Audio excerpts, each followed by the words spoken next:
अपने बूथ को मजबूत करना पड़ता है।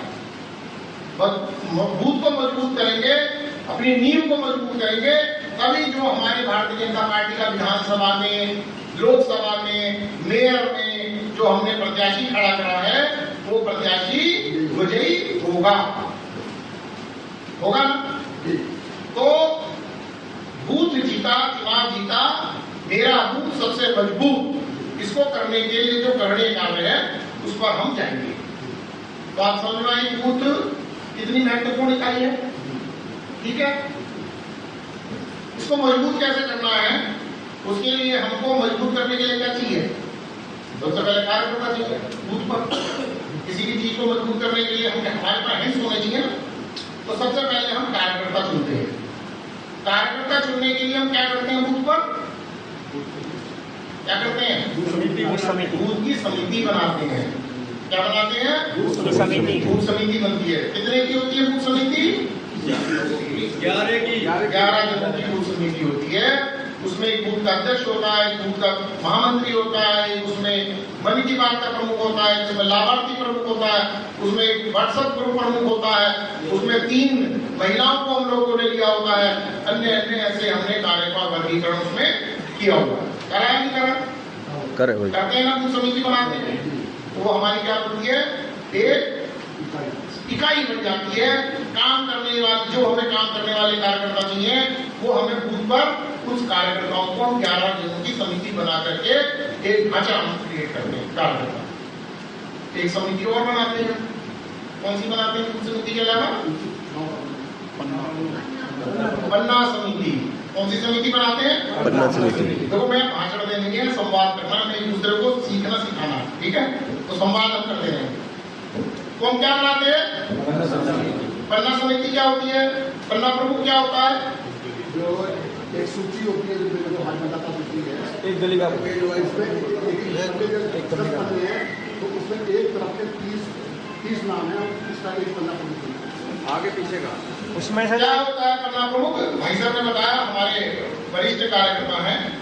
पन्ना प्रमुख हम उस व्यक्ति को बनाते हैं जो उस पन्ने पर जो 60 वोटें होती है, 30 एक तरफ होती है, 30 एक तरफ होती है, तो 60 वोटें होती हैं। उन 60 वोटों का प्रतिनिधित्व करने वाले व्यक्ति को हम पन्ना प्रमुख बनाते हैं। उस पन्ने की चिंता करने का काम किसका होता है? पन्ना प्रमुख का होता है। काम को बांटते हैं। तो बूथ समिति का काम अभी हम समझेंगे। पन्ना समिति और पन्ना प्रमुख का काम हम जानने का प्रयास करते हैं। अब पन्ना प्रमुख हमको बनाना है, 60 वोटों का प्रतिनिधित्व हमको देना है। तो पन्ना प्रमुख कौन होना चाहिए? उसकी क्या अर्हता होनी चाहिए? जो क्षेत्र को जिसकी वोट उसी पन्ने पे वोटर होना चाहिए। वो 60 वोटरों को भैया देखिए, कोई मैंने बोला मैं कोई नया विषय आपके सामने नहीं आया हूँ रखने, दोहराने के लिए आए हैं, उसको स्मरण करने के लिए आए हैं दोबारा से। पन्ना प्रमुख की आर्ता है कि वो उस पन्ने का वोटर होना चाहिए। क्या होना चाहिए? ऐसा व्यक्ति जो उस पन्ने का वोटर ही नहीं है, उसको बनाने से क्या फायदा? खुद की वोट है कि दूसरे की क्या डरवाएगा वो? तो पन्ना प्रमुख वो व्यक्ति होना चाहिए, पहली उसकी आर्ता है कि वह उस पन्ने का वोटर होना चाहिए। दूसरी आर्ता क्या है? दूसरी आर्ता ये है कि वह भारतीय जनता पार्टी के कार्यकर्ता हो या उसकी विचारधारा से जुड़ा हुआ हो।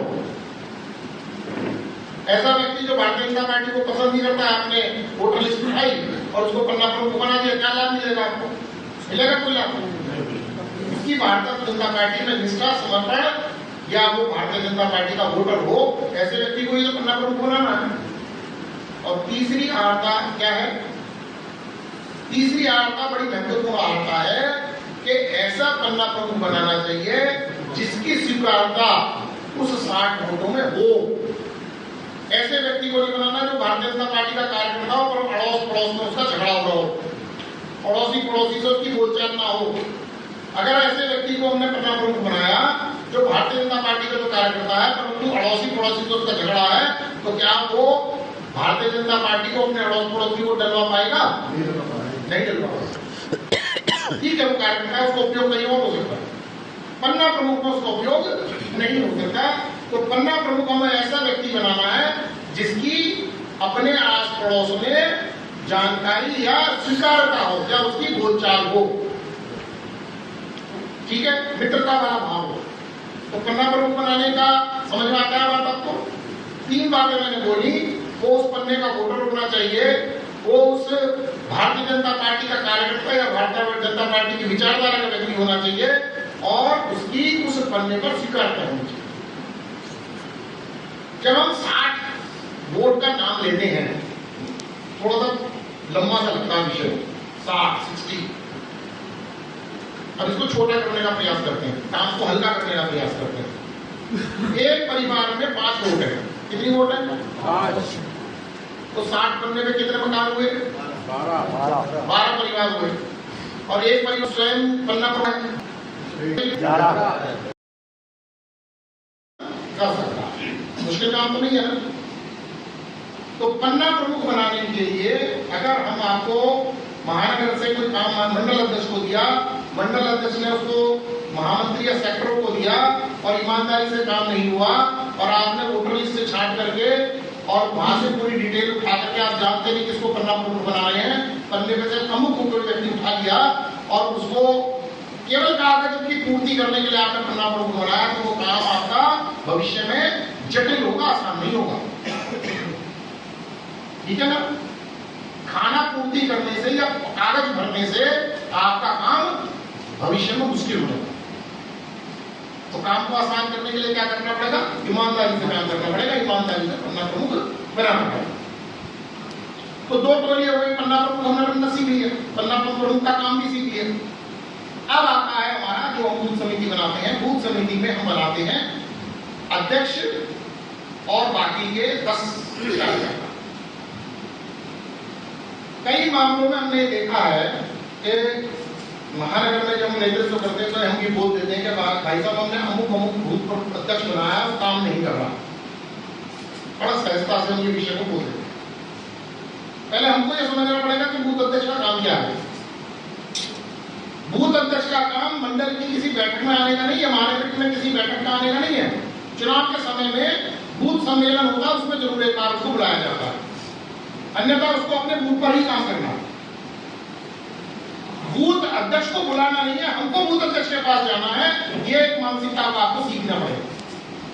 हम जब ये कोशिश करते हैं कि मंडल अध्यक्ष और मंडल महामंत्री को जो महानगर की बैठकों में हम बुलाते हैं, और ये प्रयास करते हैं कि बूथ अध्यक्ष भी हमारे दरवाजे पे आए, हमारी बैठकों में आए, अगर हम ऐसा प्रयास करेंगे तो बूथ अध्यक्ष का निष्क्रिय होना स्वाभाविक है, क्योंकि बूथ अध्यक्ष जो हम बनाते हैं वो चुनाव की दृष्टि से काम करने के लिए बनाते हैं। तो बूथ अध्यक्ष वो व्यक्ति होना चाहिए, आप जो भी काम बूथ पर आए हुए हैं उन कामों का विस्तार को सही पूर्वक कर सके, उसकी टीम का निर्माण सही प्रकार से हो सके। ऐसे को अगर आप बूथ अध्यक्ष बनाएंगे तो आप कभी ये नहीं कह पाएंगे कि बूथ अध्यक्ष हमारा निष्क्रिय है।